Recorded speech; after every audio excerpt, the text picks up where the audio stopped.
Hello, hello. This is day one of my, I don't know what to call it, challenge. Tarot card reading crystal meditation challenge.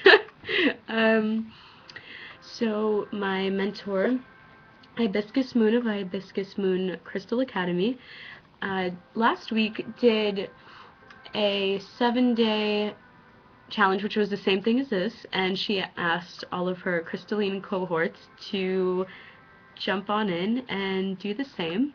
And I thought it was awesome because I do this on a pretty regular basis, so why not make a fun game out of it and do it for a week straight and see what comes about of it. I love the idea.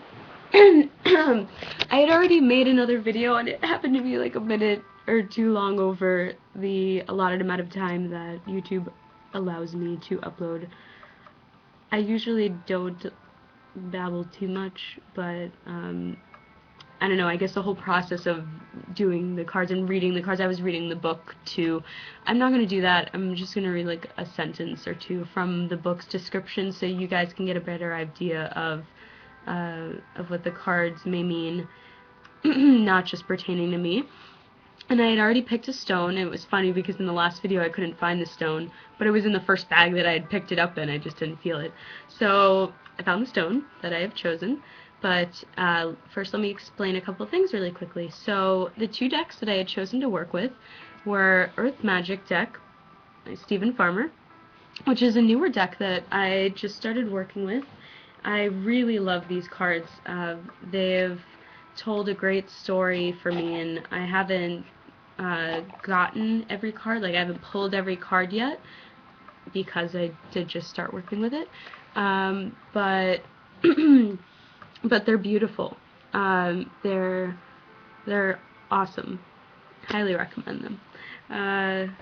It was really neat.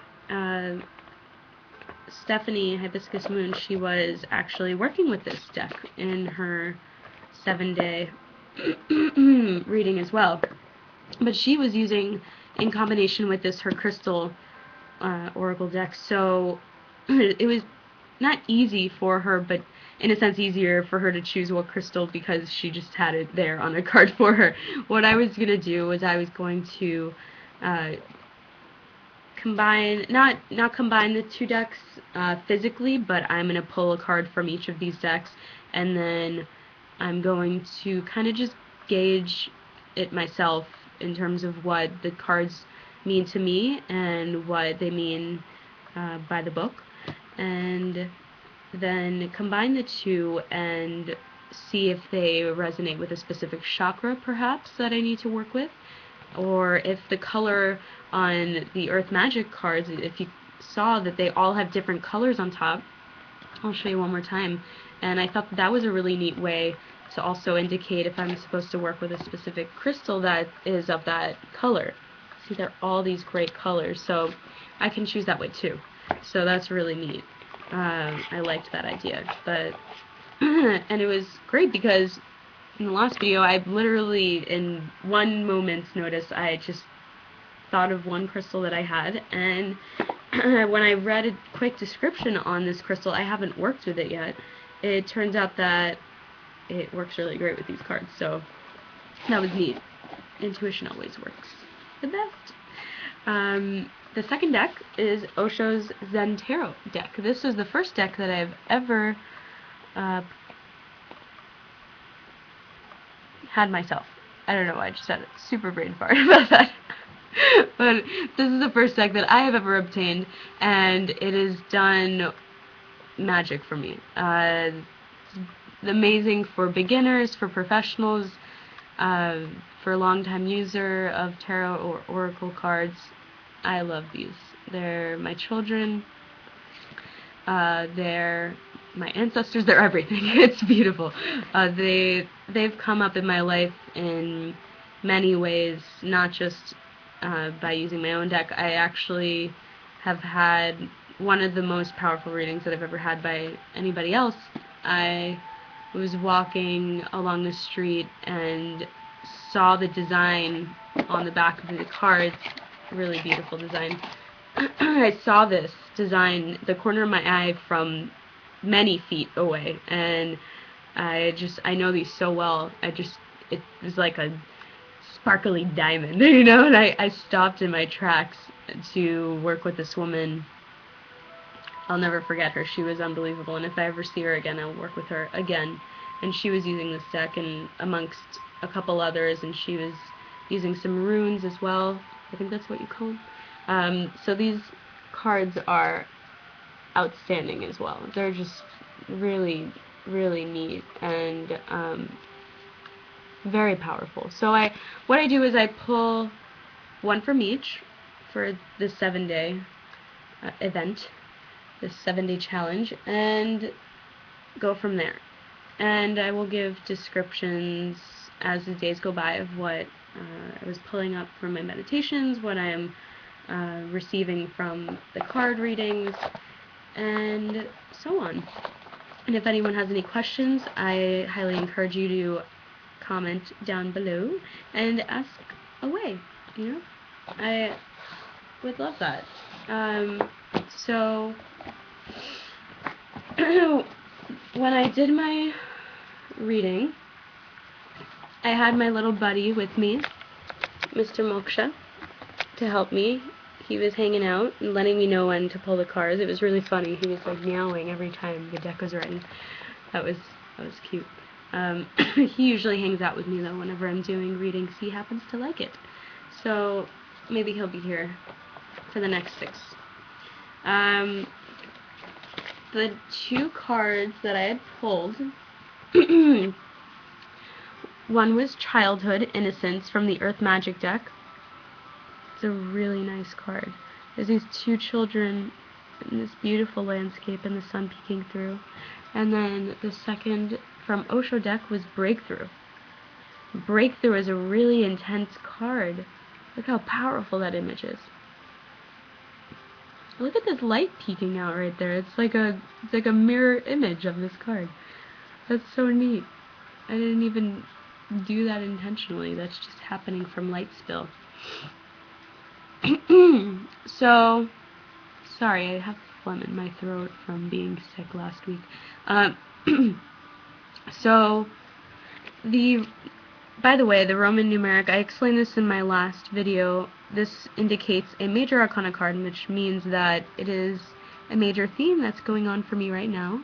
A lot of breakthrough, a lot of really good, juicy growth and maturity, which is innocent. It's funny to see innocence here because maybe it means that there's an aspect of my life that I'm moving forward through, and there's something that I am just shedding a lot of light upon. I could have some dark spots within the realm of my existence that I've kind of maybe shadowed for the time being, and I've worked on a lot of other aspects of my life. So now is a time to move forward. Like Obama, moving forward. Hurrah. By the way, I don't talk about politics ever. And don't expect me to on video. I'm honestly not interested. But that's okay. I'm happy our president got another 4 years. Good for him. Anyhow, on that note, with the 2 cards, I immediately thought of my rhodonite, which I have not really worked with too much, and I'm super excited to because it was the first one I thought of, and it happens to be that this stone is great for connecting the root chakra with the heart chakra. And yesterday was really fun. All of my crystalline cohorts of the Hibiscus Moon Crystal Academy had our monthly live meeting with Hibiscus Moon, and we worked on the sacral chakra. But before that, I was working a lot on my grounding. So I had my black tourmaline with me, which is great for the root chakra. So I feel like this is kind of like, again, moving forward. I'm connecting through my heart source with my root chakra, and really uplifting that through a lot of love and a lot of light and a lot of care and attention, a lot of TLC, which all of us need to get through the day by day. day by day stuff. Yeah. So I thought that this was a great stone when I had picked it up at the shop I was at. I immediately felt a strong connection with it, and then I read what it was about in this little booklet, and it ended up being really neat for me because it was when I had just started my my course with Hibiscus Moon to be a Hibiscus Moon certified crystal healer, which I am almost about certified. Really exciting. I finished my last class, but I have to do some work with a couple people, and then after that I will officially be certified. So hit me up if you got any questions. Okay, so enough of that. Well, never enough of that, actually. The rhodonite. Rhodonite aids central nervous system, thyroid gland, body reflexes, pituitary gland, pancreas. It strengthens immunity, which I need. Improves memory, I always need that. Eases physical and emotional trauma. It reduces stress and calms the mind. It aligns the root and heart chakras for bringing love into action and manifestation. It brings about self-esteem and confidence, and it enhances energy levels in the body and mind. It is a great stone for light workers serving in cities.